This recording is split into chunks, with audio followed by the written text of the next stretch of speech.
I've been in New York City since last winter.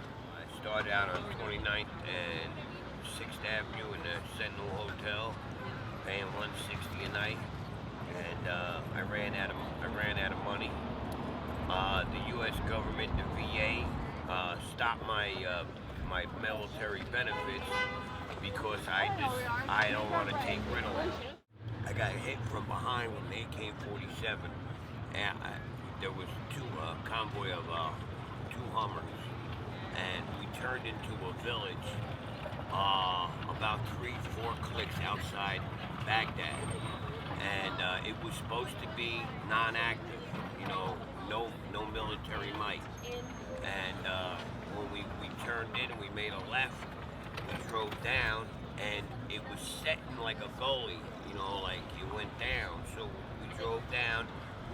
As soon as we made that left, all hell broke loose. They started letting loose, AK-47, 30 caliber weapons, and they were the first Hummer was hit with a rocket propelled grenade. The vehicle stood straight up and stood there for a minute and fell back down. But everybody in there was dead, bro. It was engulfed in flames, so we were stuck behind that. And there was a building in a building. We couldn't get around it or by it, past it, so we were trying to get out. But everybody's shooting, so I opened the door and I fell out backwards on the ground, and I pulled my rifle up on the M16 up on me. I'm holding it on the ground, and everybody, guys following me out, and I'll never forget his name was Robert DeGennaro, and he was a private, and on him exiting the vehicle, or while he was in the Hummer, he got hit, and it hit him in the side and came out and blew his kidney out of him. It was a hole like this, bro, and blood was coming out of him, like pumping, like it was purple, man. And I remember going to him and trying to put pressure on it, and I drug him closer to the Hummer, and in the meantime, they're still shooting, and I forgot about all that, they gave me a silver star and a purple heart, he was in my unit. I got to know him. We were eating together every day, bullshitting, hanging out,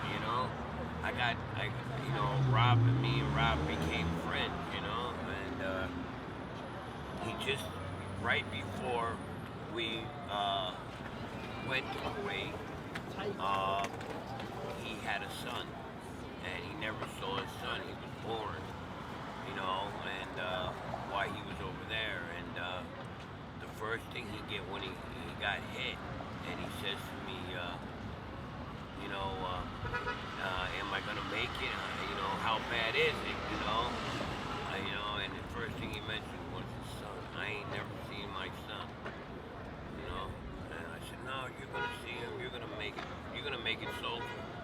You're gonna make it. I knew he was dead. But I stood up, and the next thing you know, I was on my back. It hit me, and when it hit me, it went right through the top and blew my hip, shattered my whole hip, and it was done,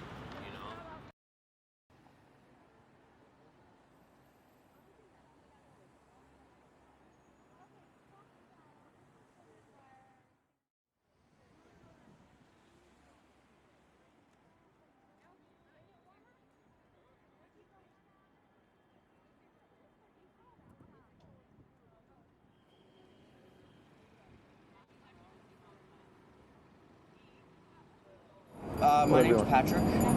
My last name's Coleman. I was born in Philadelphia. My parents got married when I was 6 months old, divorced when I was a year. Growing up, I never did more than 1 year in a school. Like I was like different school, mom, dad, custody battles all the way until the age of 9.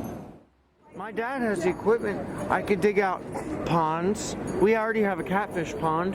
I can make 1 or 2 catfish pond where I'm dumping 50 babies in a year. They breed, multiply. I set up trout lines every day. I start pulling in catfish. I start taking them to the fish markets or smoking them and packaging them and vacuum sealing them and selling them online. Smoke, you know what I'm saying? Like, there's a lot of stuff I could do down there. Mistletoe. My dad's property has so much mistletoe, it isn't funny. All I would have to do is drill a well, put in a septic tank, and bring a power line right to there, which wouldn't be far because we have one on our property. Right. And bring in a power unit. Yeah. Now, after that, I can get a cheap trailer. I can buy a trailer that you live in for $500. Mm-hmm. I just gotta fix it. Yeah. As I'm living in that trailer, I slowly built my house around it. You know what I'm saying? Yeah. I need to get back on my feet. Right. I just need a room for a month. Yeah. A month I can get on my feet and continue to pay. But that's it. I can't do the security deposit first and last. Yeah. That getting in is hard.